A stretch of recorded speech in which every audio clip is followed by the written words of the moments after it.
You guys have a nice afternoon off on Monday?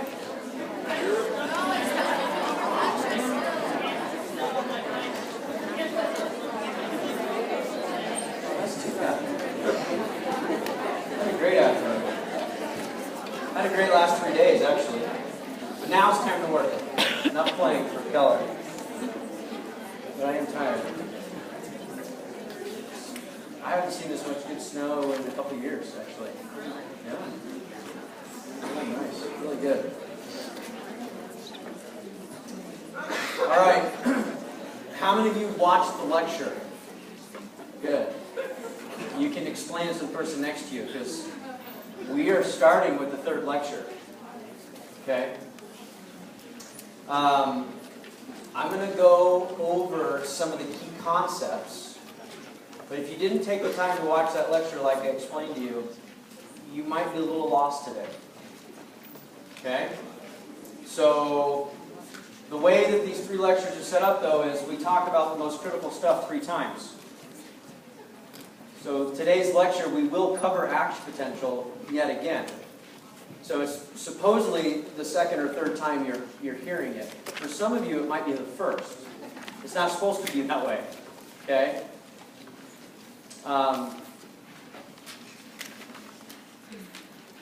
We have spring break coming, but we still have a whole week next week. Okay, so we're going to work hard before spring break.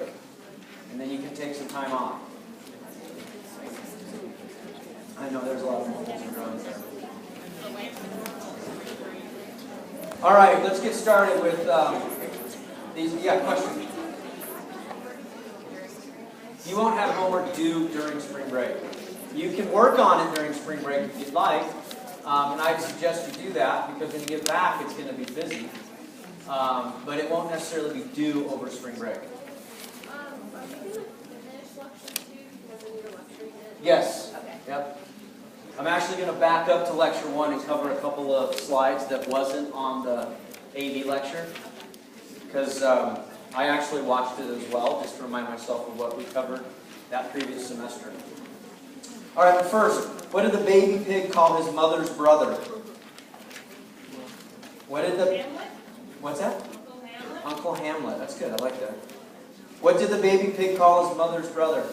His oinkle. All right, what's the difference between a jeweler and a cell biologist? Whoa. Yeah. What's the difference between a jeweler and a cell biologist? One sells watches, and one watches cells. Okay. Pretty clever, I thought. That's a good one. All right, so we're in the heart of the material for nerve physiology. I hope you guys did the homework as well. Because that's what you're going to be, yeah, if you didn't watch the lecture, you didn't know there was homework, but there's homework in the lecture. Right? There's 2 homework assignments that you should be doing. I said disregard the details about the graduate student, not the homework. Disregard all details. Right? Just get shut off? No. So you still have time.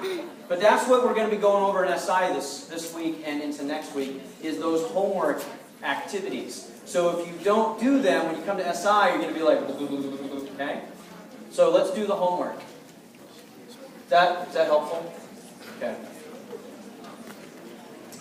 So this is backing up to the first lecture of nerve physiology, and we're describing some of the things surrounding the resting membrane potential. So, the membrane itself, if you remember, right, here's the membrane. We've got a potassium leak channel that's always open, and that leaks potassium out all the time. One of your colleagues asked before lecture, so I don't understand why it would do that. That's kind of the way it's built. So the analogy, how many of you have been on a boat, like a bigger boat? How many of you are familiar with a bilge pump? Okay. All boats, no matter how nice they are, take on water. And they take on water at different rates. Okay, and so the bigger the boat, probably the larger the bilge pump is that pumps water out of the hull back into the lake or the river or the ocean. Okay? And so if you go up to Lake Powell, you ever see these houseboats, you'll see the bilge pump running when the stream of water, it looks like the boat's peeing. Okay, there's a stream of water coming out of the bottom of the boat. You know, my kids are always like, the boat's peeing. Okay? That's the bilge, because the water comes in, and so the bilge pump kicks on and pushes the water out. So the leak channel, potassium, is kind of like a leaky boat where water is coming in on a non-stop basis. Now you have a sodium-potassium ATPase that runs all the time. What does it do?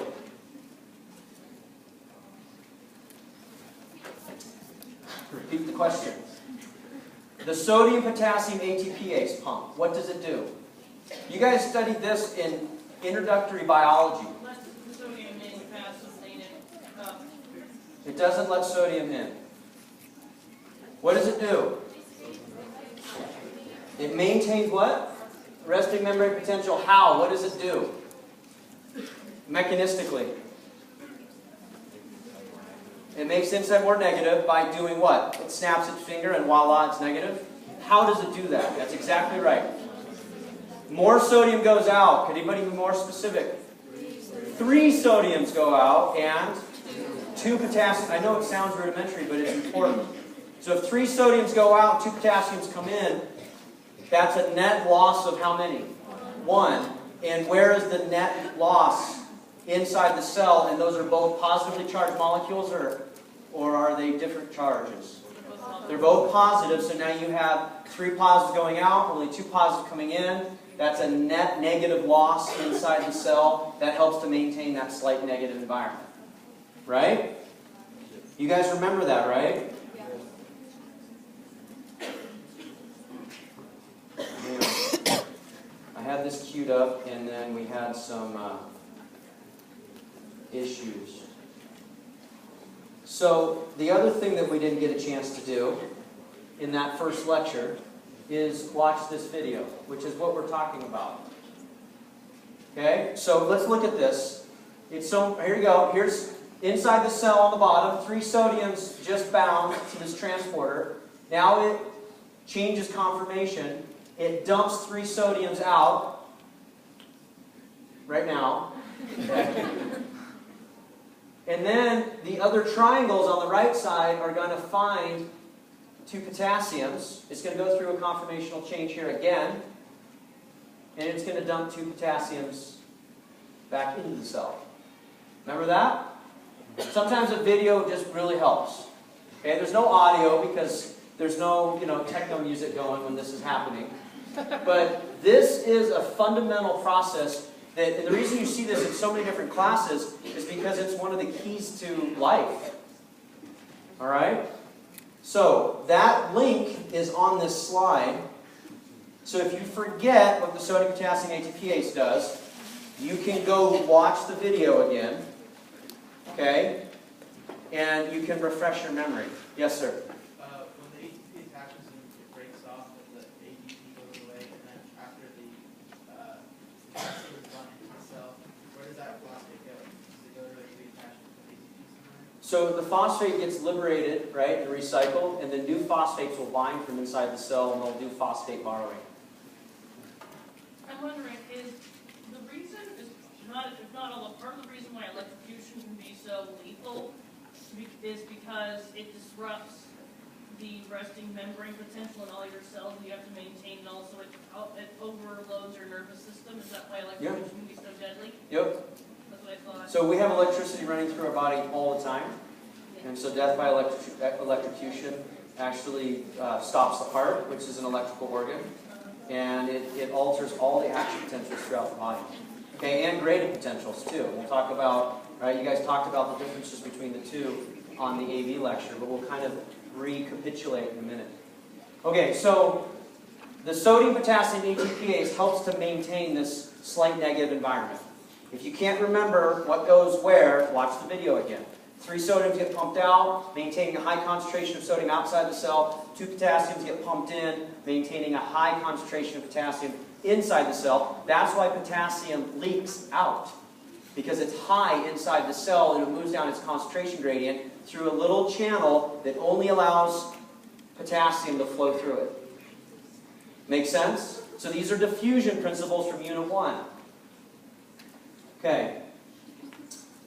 Next up, I want to finish off Lecture 2, as was asked about. Okay, so that was from Lecture 1, a little couple missed pieces that we need to finish up. This is Lecture 2. This is the last part of Lecture 2. And in this lecture, the bulk of it was focused around what? What was the bulk material covering in this lecture? Local potential? Well, action potentials. Local potentials we kind of introduced, and we compared and contrast local versus action.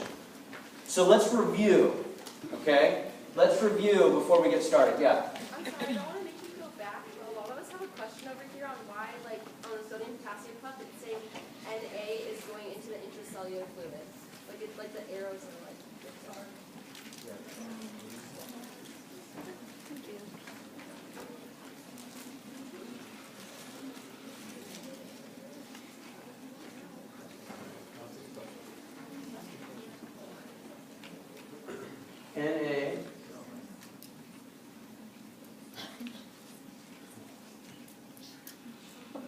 Na extracellular fluid.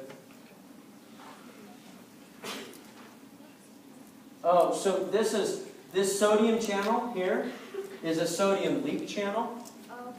just like the potassium leak channel on the far right. But if you look at the number of blue spheres inside the potassium leak channel, it's big, right? Large number. So the sodium leak channel is essentially obsolete. We tend to ignore it. This channel is usually very open and always open and allows for lots of potassium to leak out. The sodium leak channel, because there's a high concentration of sodium outside the cell and a low concentration of sodium inside the cell, some does leak in, but it's negligible. Okay. We tend to ignore it like I just did. Okay? So the sodium-potassium pump is separate from the leak channel? It's not even shown on this diagram. It is completely separate. Okay. Okay? Completely separate. So you have a leak channel that we usually refer to as the potassium leak channel. As was appropriately pointed out, there is a sodium leak channel, but it is essentially very efficient. It doesn't really leak very much at all. You have a sodium-potassium ATPase, which is not shown here. That's a separate function that's always active. Okay? And that guy, always being active, creates a lot of heat. Right? It actually helps to establish your basal metabolic rate as a result of the amount of heat that it produces. Then you have sodium-gated channels that are voltage-gated channels. You have potassium voltage-gated channels that are also separate. And that's what we talked about in Lecture 2 online. Okay? Any other questions before? Do we know why, since both potassium and sodium are cations, why do we use both and not just one or the other for our electrical currency? Since sodium, potassium, or what? Well, if we're bringing a positive sodium in and pushing a positive potassium out, why don't we just exchange all potassium or all sodium to satisfy the... Because sodium and potassium have other functions in and outside the cell. Okay. So you wouldn't want to eliminate both of them. Plus, when you look at the action potential, potassium, moving potassium quickly, or as quick as potassium can move, helps to reestablish your resting membrane potential. So sodium rushing in is the depolarization spike, and potassium coming out, right, is the hyperpolarization. So now that you have essentially two knobs to turn, Okay. that means you have a better ability to do it quickly. And potassium can move faster, you said, than sodium can? No, sodium moves faster. Okay. Yep. Smaller, right? It has a stronger electrochemical gradient, right? If you guys looked at the homework, you'll see that. So let's talk about that, because I know half of you didn't do it. Sodium, what's its charge? Positive. Where is it high? So when a voltage-gated sodium channel will open, which direction does sodium want to go? And it wants to go because of why? It's more negative inside, so it's going to follow its electrical gradient because it's positively charged. There's less sodium inside than outside, so it goes down its chemical gradient as well. So it moves down its electrochemical gradient. It has two forces pushing it into the cell. That's why it moves so fast. This is a homework assignment in lecture 2. It's this little box diagram that says, is it into or out of? Now you're going to know how to do it. And that's fine, because the whole point is that you know how to do it. Let's talk about potassium. Potassium, where's it high? Inside the cell. Where's it low? What's its charge? Positive. So when a voltage-gated potassium channel opens, right, under repolarization, which direction does potassium go? Out. It goes out, right? Is it going out down its electrical or its chemical gradient, or both, or neither? Both. How's it both if it moves out? Because it's, oh, snap. It's going with its chemical. So it goes, which direction when a voltage-gated channel opens for potassium, which direction does potassium go? Out. I've got out and I've got in.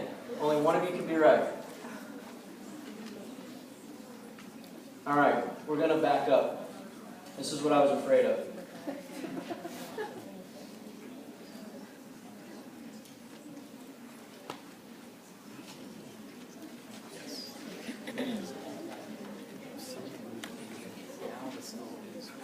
So this is the homework assignment I'm talking about that sounds like 5 of you did. That's pretty sad, guys. Come on. Sorry. All right, I accept your apology. I'll stop banging on you. All right, let's go backwards to lecture 2. Okay?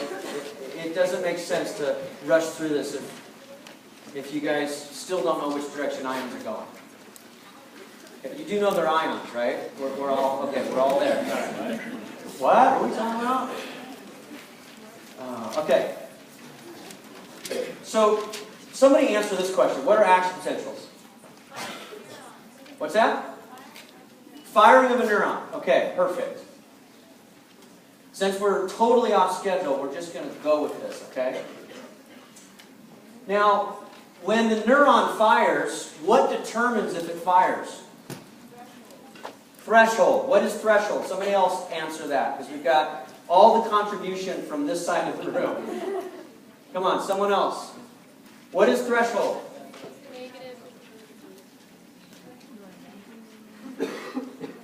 Okay. This graph here shows time in this direction.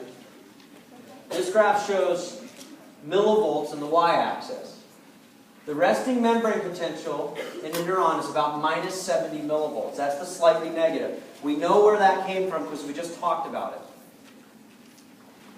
If you fire, we'll get to these hopefully someday, EPSPs.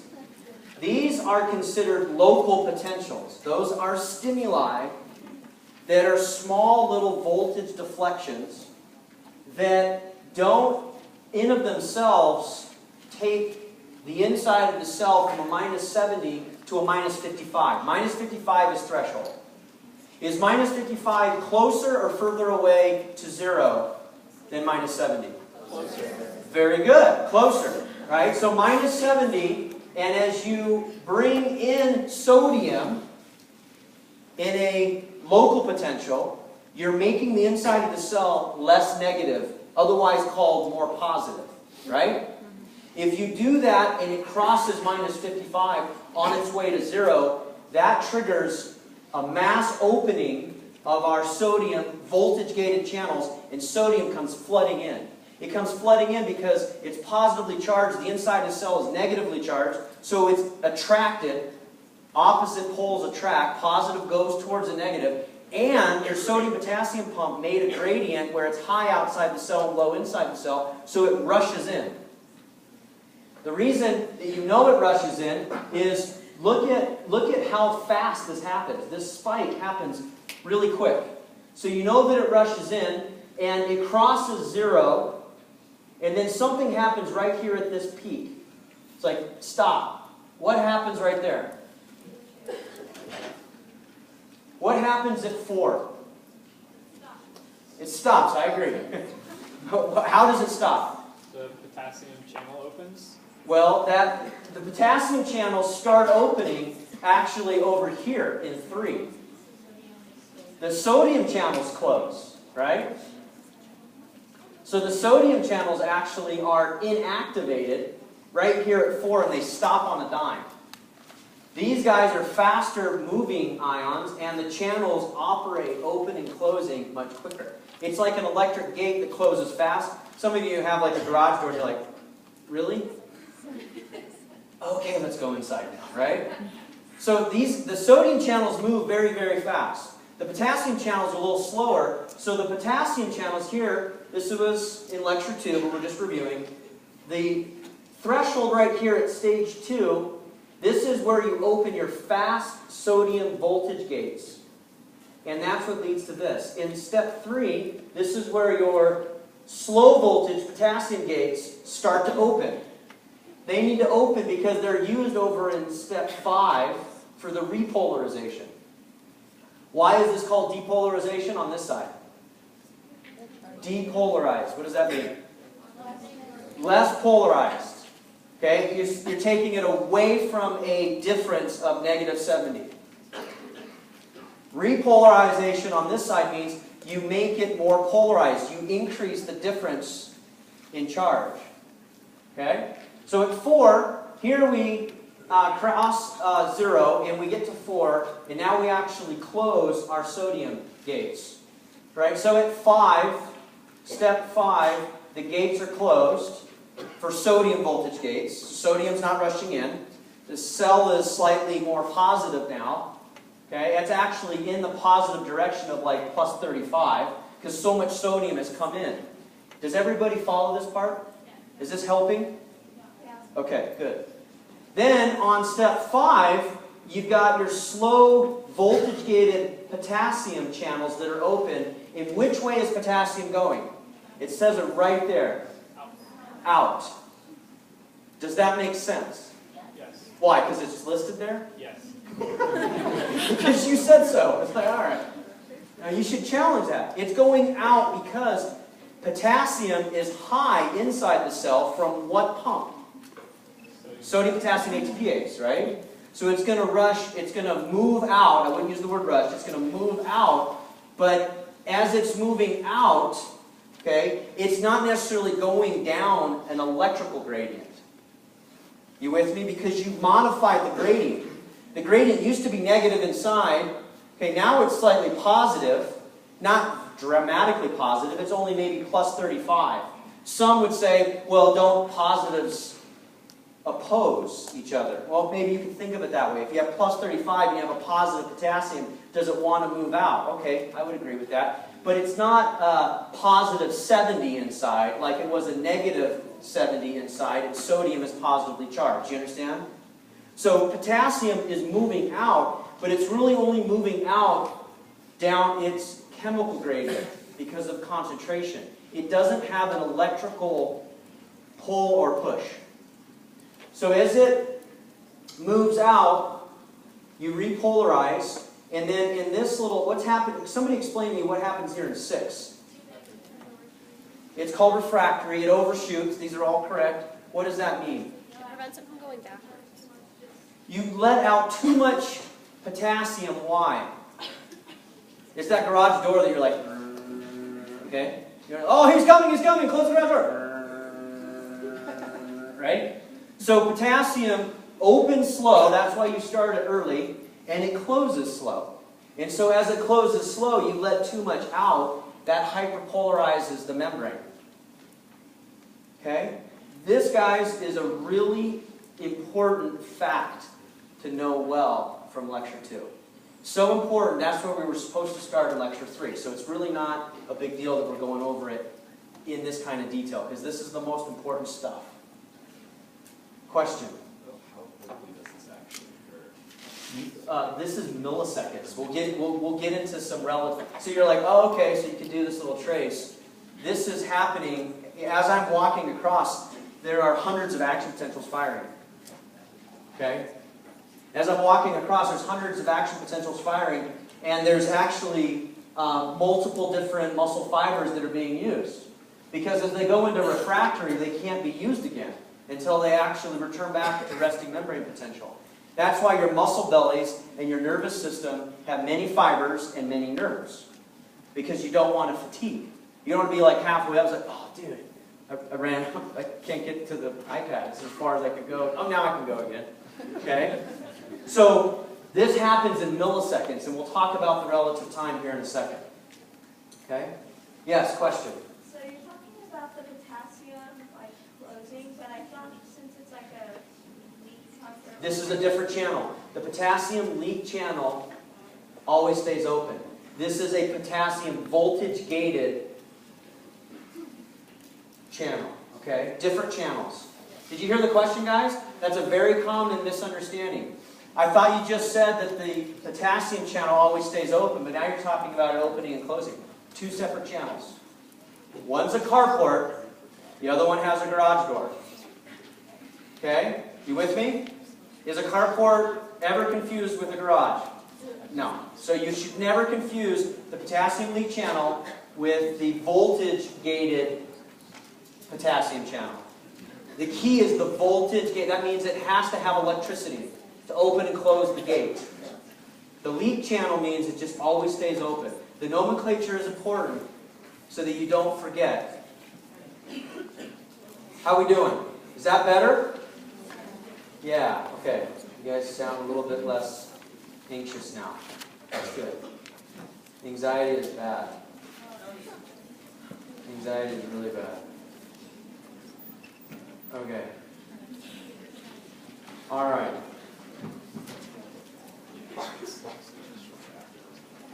Oh, let's do this. I'm not doing this to make you feel bad, I promise. I'm only doing this so that you guys know what I'm talking about. This is one homework assignment that I want you to do. You should be able to do this now that we did this little mini review lecture. And the answers are right there. Right, I agree. Okay,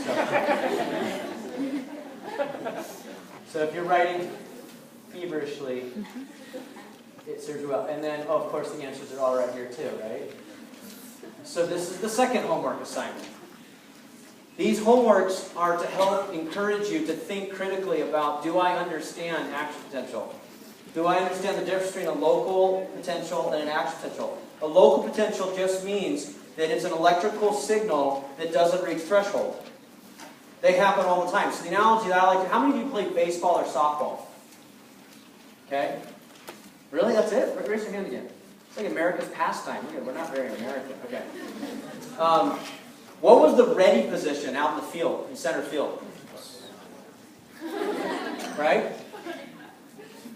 What was the ready position? Somebody stand up and show me. Come on, I'm making a fool of myself. You can too. I won't have you do it on stage. Someone show me the ready position for softball or baseball. Seriously? Would you like to show us the ready position? For which? See, that's embarrassing. Awkward.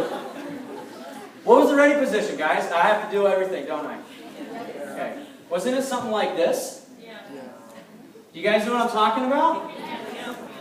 In the outfield, right? So all the kids are usually out in the outfield like this. Hey, Mom! Right? Dad, how's it going? Get the ball! Oh, the ball! Where's the ball? So the ready position was like this, right? And then what happens when the pitcher threw the ball? You know, half the team would kind of lean forward or get on their toes, right? And then you hear the crack and you're ready to move when you see the ball go one way or the other. So a local potential is keeping the neuron ready to fire. So you have these stimuli that come in, And there's this basal amount of electricity that's getting it operational. But it isn't until you hear the crack of the bat or you see the ball moving that you actually move. You're just ready and set. Okay? So that's how I think of the difference between a local potential or a graded potential, two words that mean the same thing, and an action potential. And this is the second homework that I want you guys to fill out. All right, now, just do it on paper. Yes, that's the best way. You could do it on stone with an axe and a pick if you'd like, but it's a little outdated, to be honest. Paper's good, I think, but, you know, not so foul. Okay, synaptic knob. Sorry. Synaptic knob.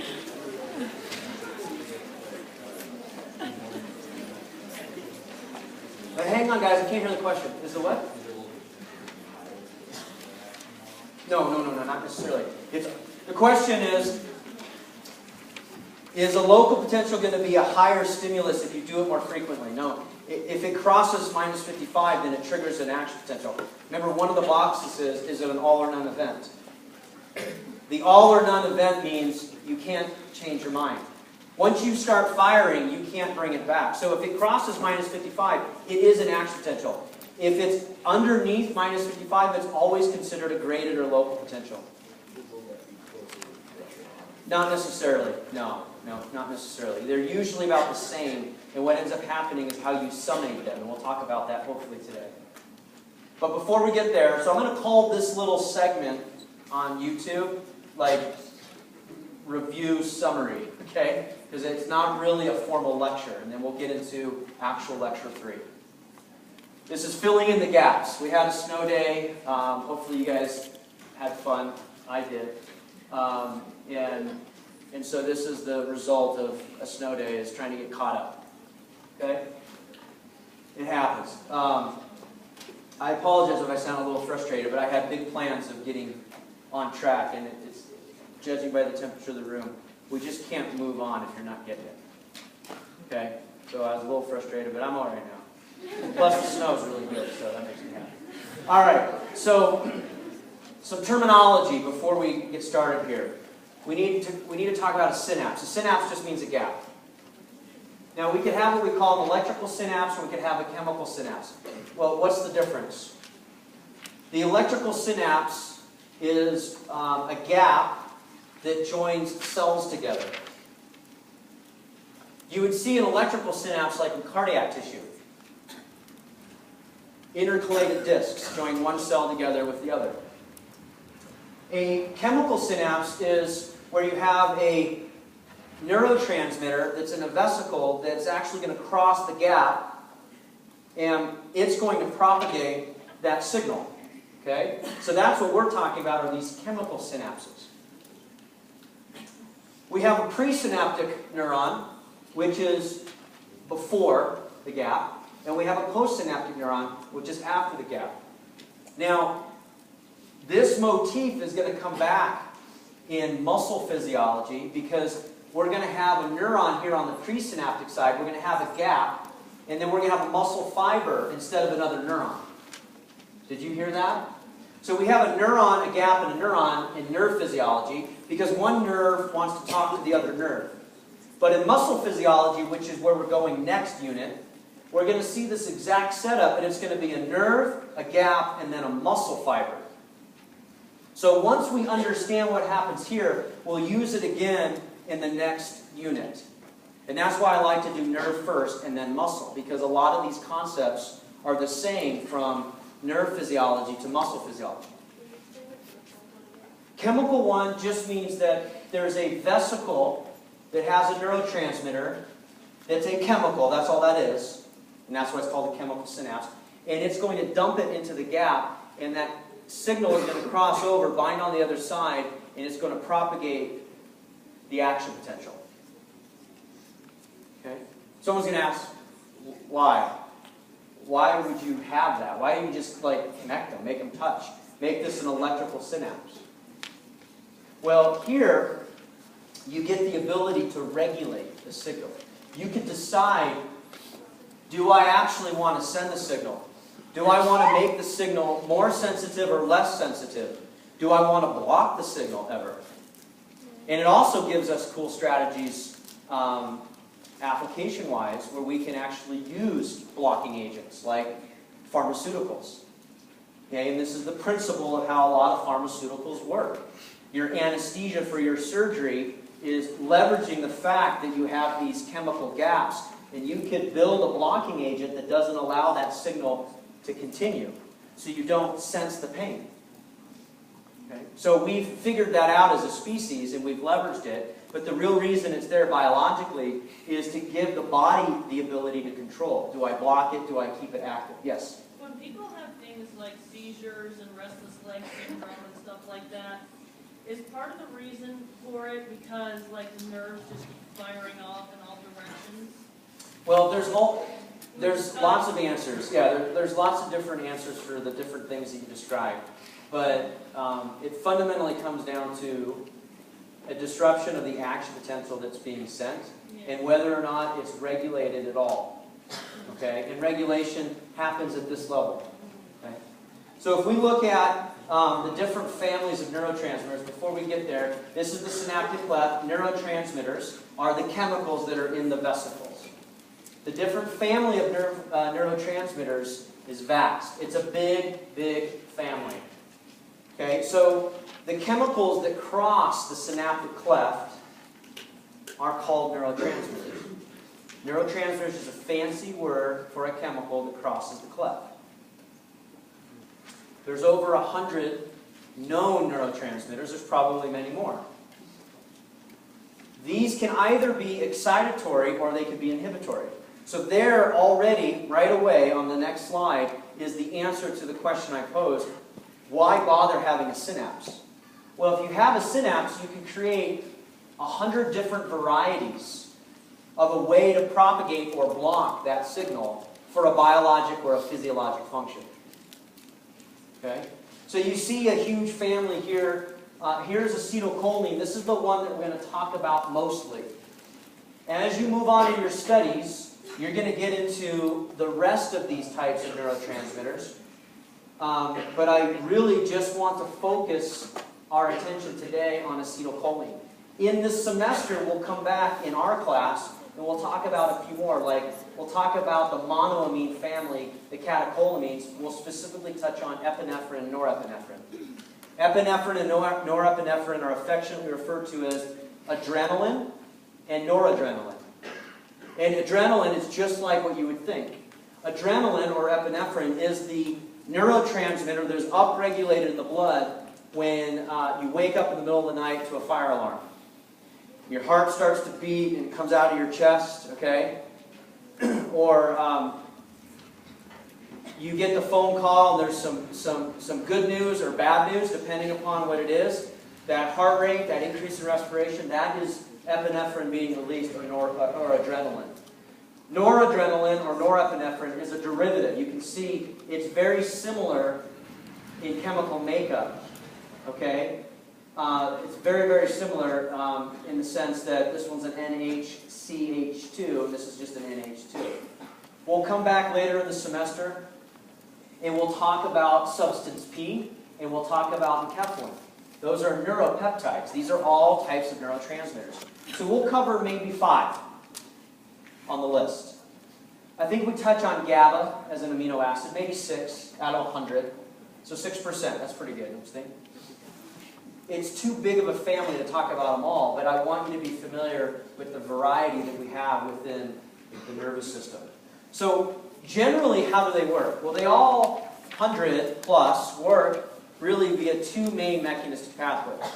Number one is they could be ionotropic. The word ionotropic is a word that actually says it specifically alters the membrane potential. So it's going to cause an electrical deflection, and it's going to cause a change in the resting membrane potential. It won't be minus 70. It'll probably go to threshold of minus 55 and trigger an action potential. So that's considered ionotropic. How do you remember that? Well, ionotropic, ion, like sodium and potassium, are ions. And those ions usually are moving in order to alter membrane potential. So a neurotransmitter that does that, like acetylcholine, is going to be one that's ionotropic. It acts like the ions. The other family is called metabotropic. Metabotropic. Metabotropic neurotransmitters stimulate a second messenger system inside the cell to do something mechanically in the cell, eventually leading to a change in membrane potential. But it doesn't directly alter membrane potential.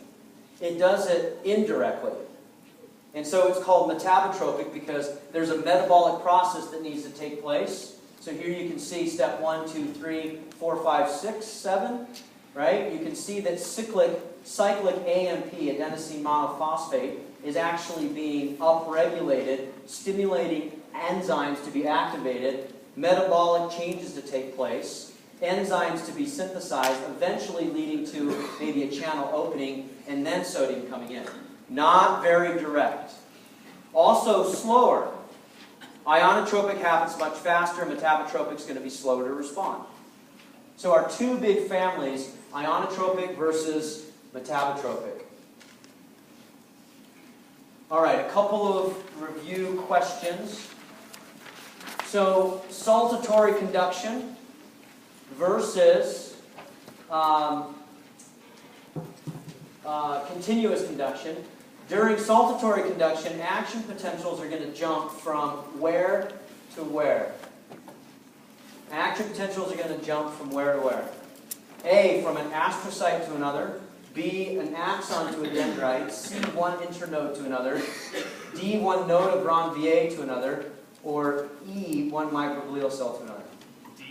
D, one node of Ranvier to another. So what I want you to think about, though, is the nodes of Ranvier are the bare spot of axon.